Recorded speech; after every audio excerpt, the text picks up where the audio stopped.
I'll let some of y'all get in here. Yo, what up, everybody? It's your boy Fitzman TV here, aka G-Lauren33, and I'm back here tonight with your Monday Night Raw review and results for June 17th, 2019. And yes, I know it's been a while since I've done a review. I've been doing pay-per-view reviews and all that, and WWE videos here and there, but it's been a while since we did a Raw review. And you guys, for people that have been watching me for a while, you guys know why. You guys know why I don't really have to explain too often. It's mainly because WWE is garbage. WWE is pure garbage. And like I most weeks I just don't feel like coming on here and doing a review. It's that honest. And I just thought tonight, what the hell? Let's do a review for Raw tonight. Tonight was the go-home show for Stomping Grounds. And what can I say, really? What can I say that you guys don't already know? Like, this show was, like usual, pure garbage. It's the same thing we say each and every single week. Raw was pure garbage. Today was the go-home show for Stomping Grounds, and do you think WWE would put any build into Stomping Grounds, knowing that they have a pay-per-view this Sunday? Nope. That's their same formulaic bullcrap like any other go-home show for Raw. And, I know there's going to be some people on Twitter, some people that want to defend this garbage and say, oh no, man, they just had a pay-per-view. They just had Super Showdown just 2 weeks ago.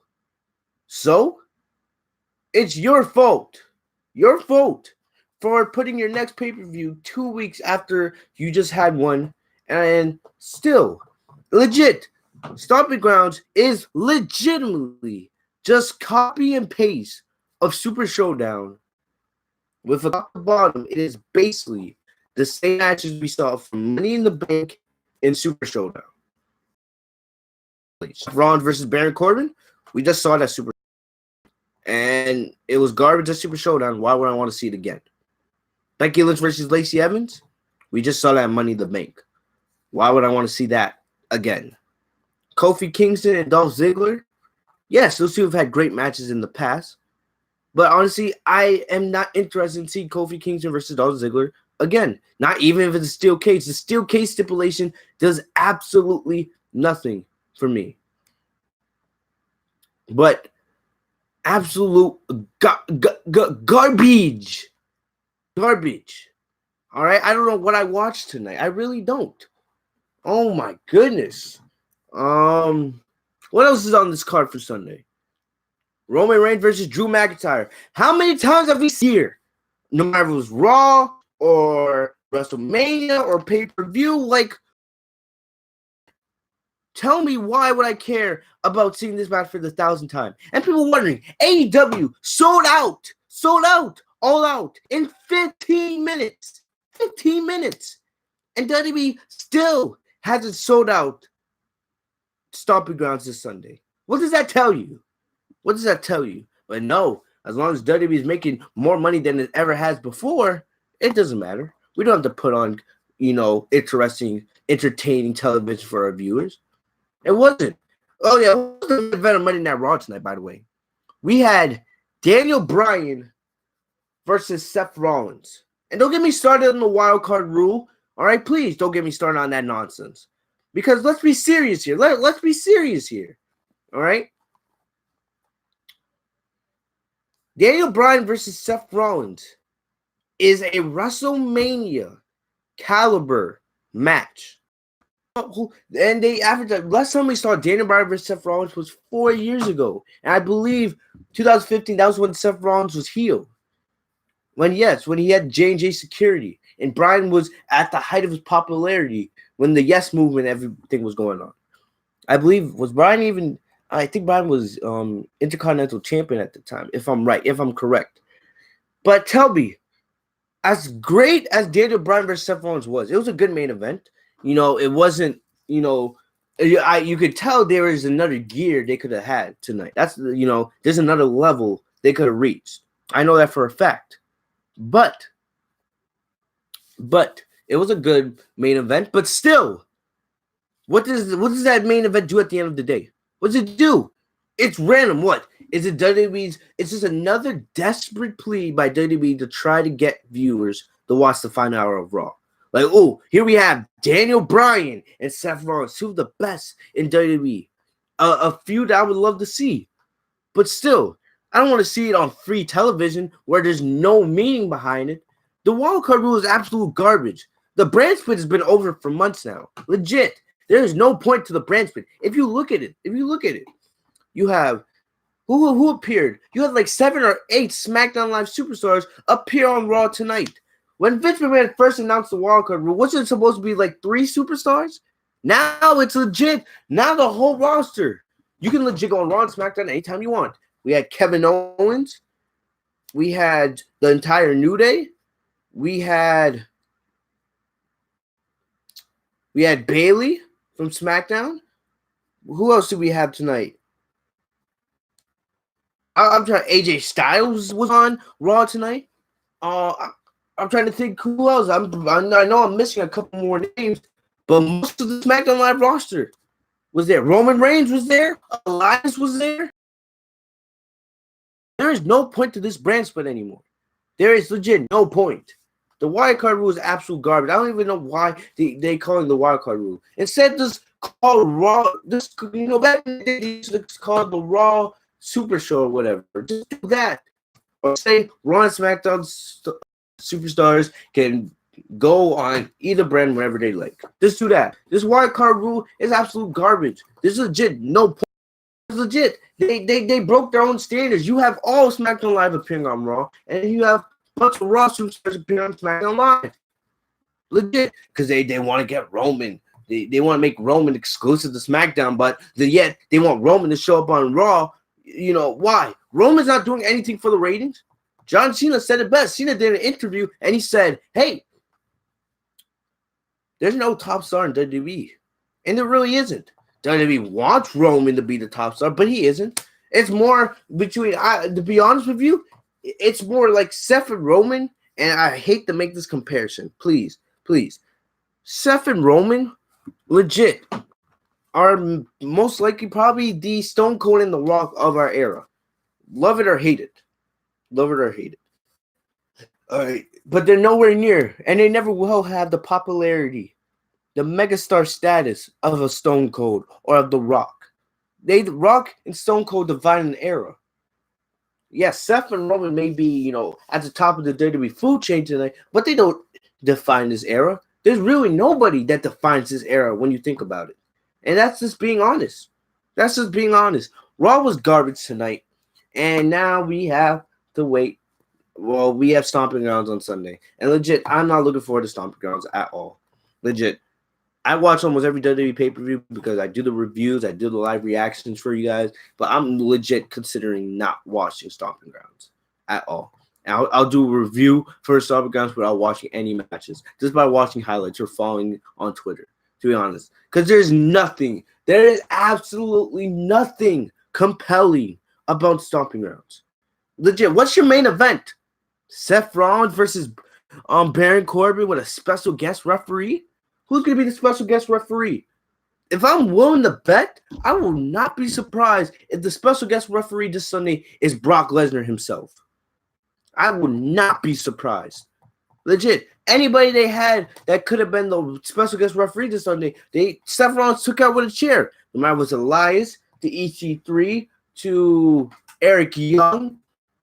Legit, he was blasting people with a chair all day. I was like, legit, just take the chair out of his hand.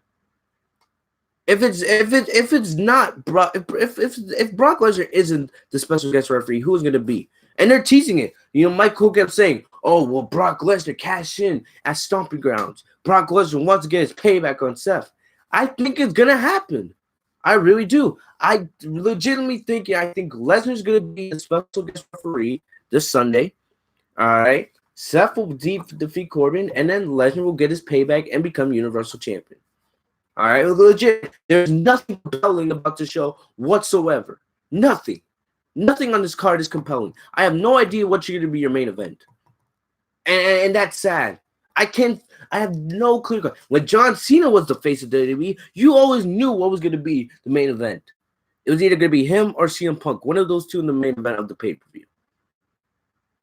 All right? There was no question of what was going to be your main event. Now, I'm struggling. I'm scratching my head like,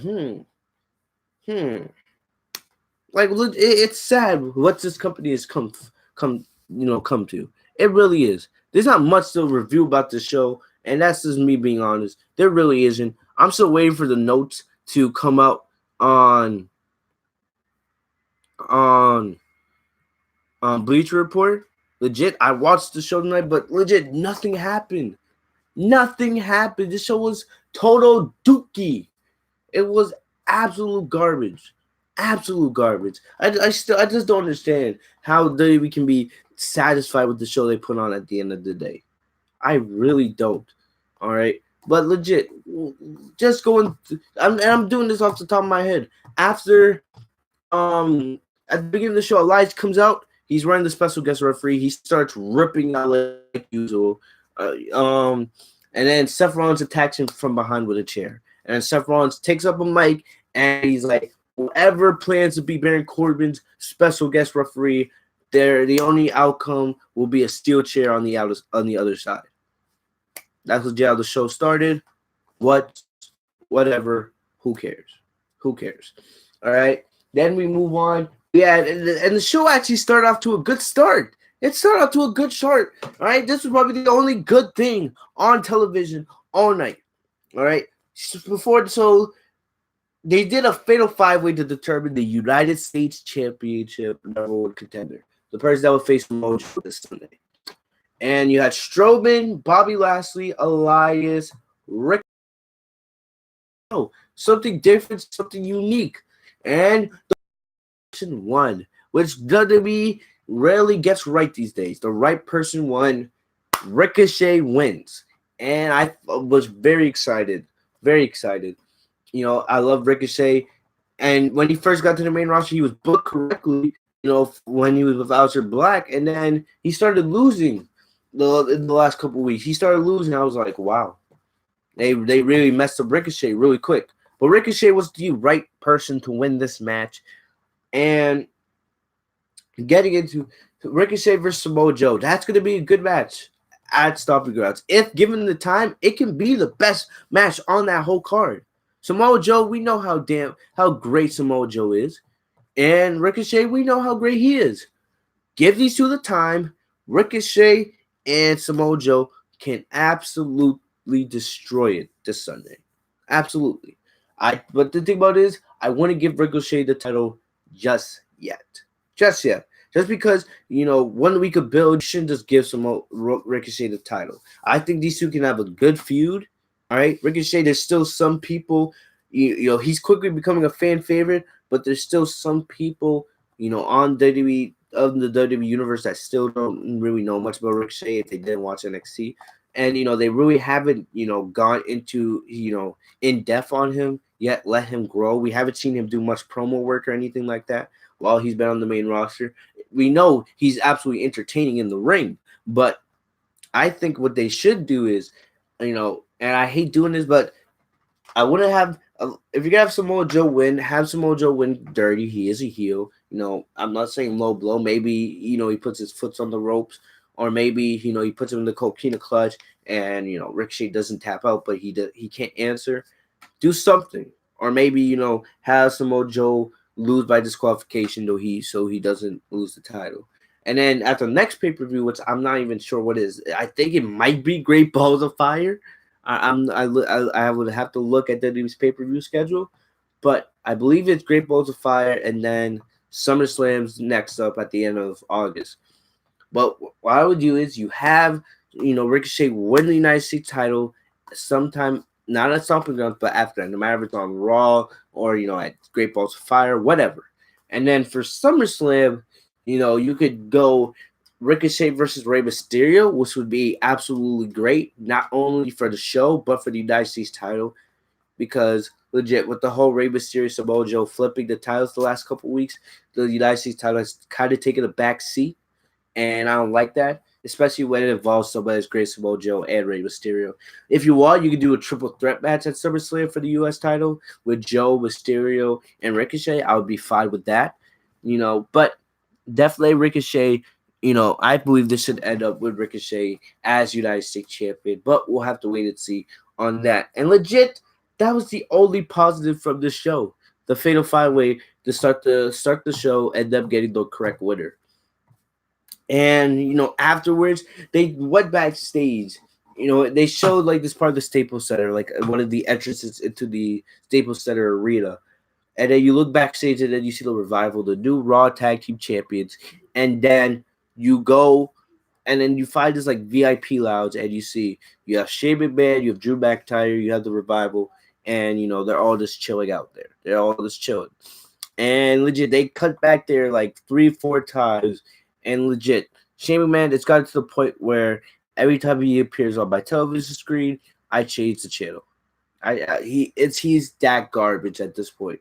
Shane McMahon, he needs to go. I don't know when or what will take for him to understand that we just don't need him on WWE television. We really don't. But they had later on in the show, Roman Reigns came out. Also, there was a funny part. If you guys remember, Heath Slater and Brock Lesnar had the I got kids segment, and Lesnar just goes up to Heath Slater like, I don't give a shit about your kids. They kind of did something like that tonight. So Heath Slater comes in and he asks Shane McMahon for a raise. He's like, I got kids, and my kids are getting older, yada yada this, can I get a raise? And Shane's like, no. And Heath walks out the room. And then we see Drew McIntyre, and then we see Heath outside, Shane's office on his phone, talk to, probably his wife or somebody. And we see Drew up the Heath. And Drew is offering money to Heath, like, man, I know you're going through a tough time. Oh, this yada yada this yada yada that. And remember, Drew and Heath, they kind of went back to their relationship. Remember when they were once all together? Him, Heath, Drew and Ginger, they were once all together in 3MB. And Drew's like, oh, I feel bad for you. He's offering money. Money falls on the floor, and all of a sudden, Drew just headbutts Heath, and then just starts slamming his head into the concrete wall. And Revival, Shane, they break it up, and Shane's just yelling like, I love that intensity, save it for Roman on Sunday, yada yada this, yada that. I don't know, it was funny, but it just didn't make sense. I was like, what was the point of that? What was the point of having Drew just beat up Heath Slater? It was kind of, it was a stupid throwaway segment, but it was whatever. But later on the show, Roman comes out. Roman calls out Shane. He calls out Drew. And then Drew and Shane appear on the Titantron.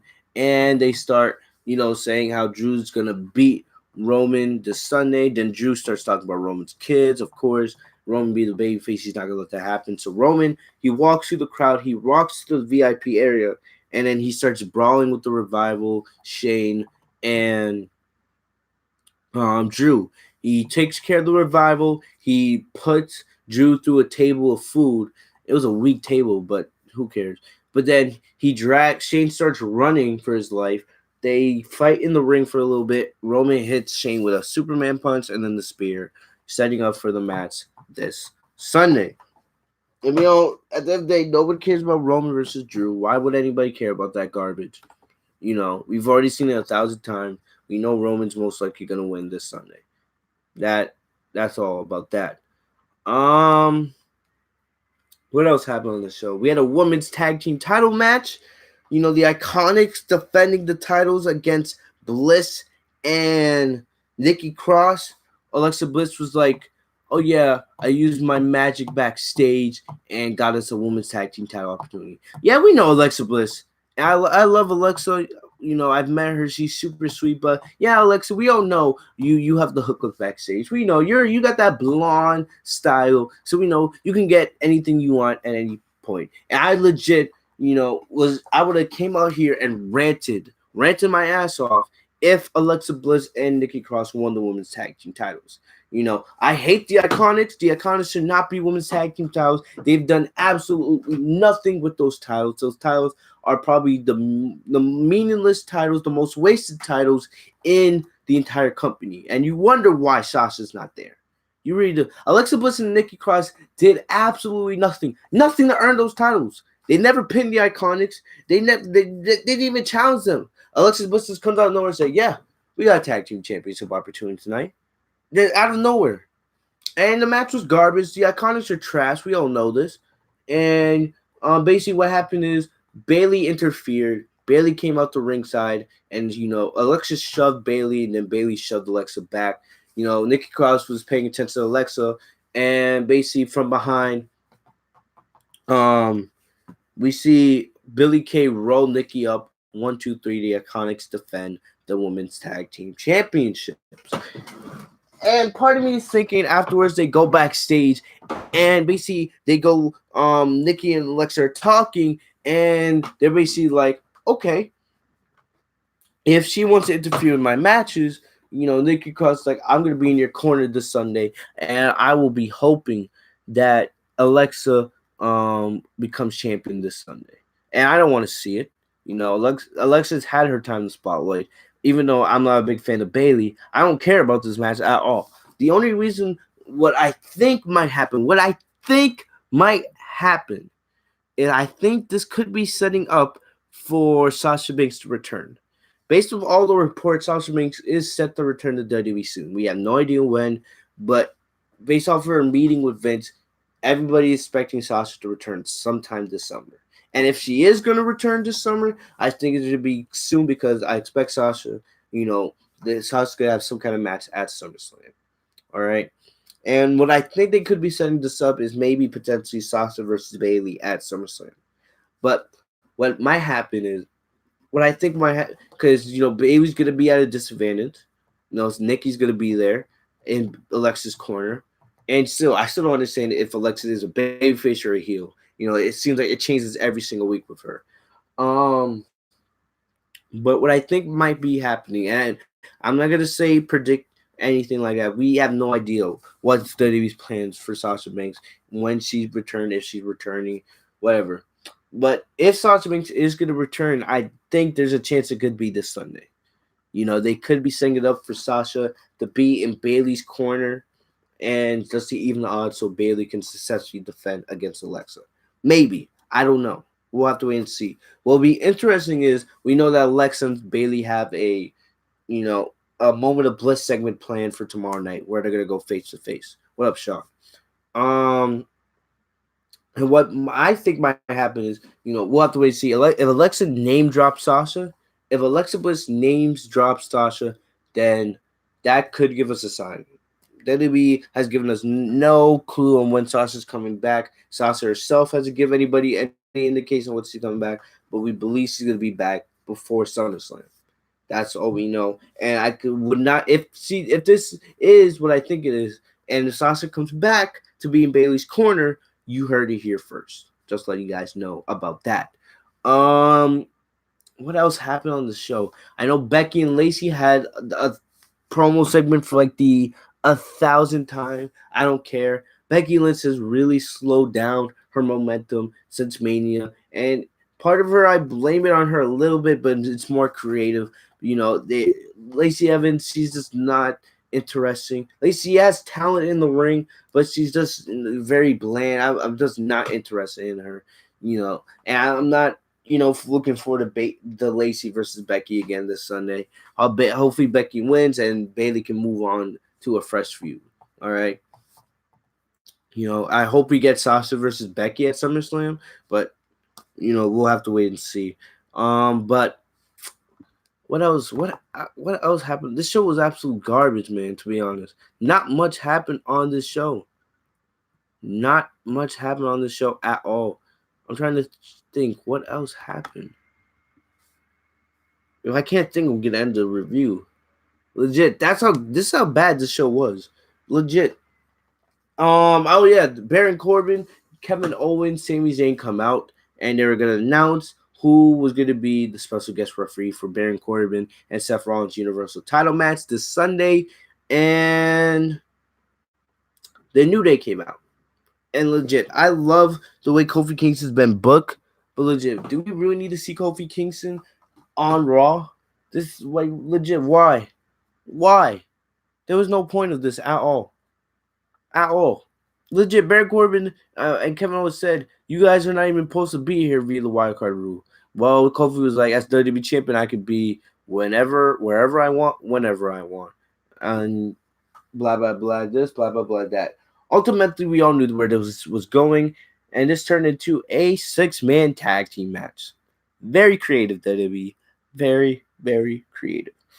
Um, this I didn't really watch the match. I didn't care for it, but the New Day won, and the only reason why I'm happy because I love the New Day and Kofi Kingston's strong streak continues. I think it's up to Kofi. Kofi now has like 15 televised wins in a row. It's absolutely crazy how his streak is coming, man. And I expect him to defeat Dolph Ziggler this Sunday. I'll probably do a Stomping Ground preview and predictions. You know, show later this week, but honestly, who cares? Who cares, man? I love Kofi Kingston's had a good WWE title run, but I'm afraid they're setting this up so that it's either gonna be, I could definitely see them going with like Drew McIntyre, man. I think they're setting Drew up for either a WWE or a Universal title shot sometime soon. All right. Or a Shane McMahon. And I made a video on that. If that video is live on the channel that I did last week. Shane McMahon could be being pushed for a WWE Championship match with Kofi Kingston. I hope that's not where they're going, but Kofi's been taking care of most of the heels in the company. He took care of Daniel Bryan. He took care of Sami Zayn, KO, Dolph Ziggler. So we'll have to wait and see on that. But legit, other than that, not much else happened on the show. The Firefly Funhouse, I enjoyed those segments, but nothing really happened. Nothing really happened there. They're just more teasing Bray. And all the rumors that Bray Wyatt was supposed to be live at Raw this week. Well, I guess he wasn't because he didn't appear. He just did the Firefly Funhouse segment. And yeah, maybe he appears. I would not be surprised. Maybe this thing of Bray Wyatt versus Seth Rollins for the Universal title. I don't want them to do that match unless Wyatt's going to win the title.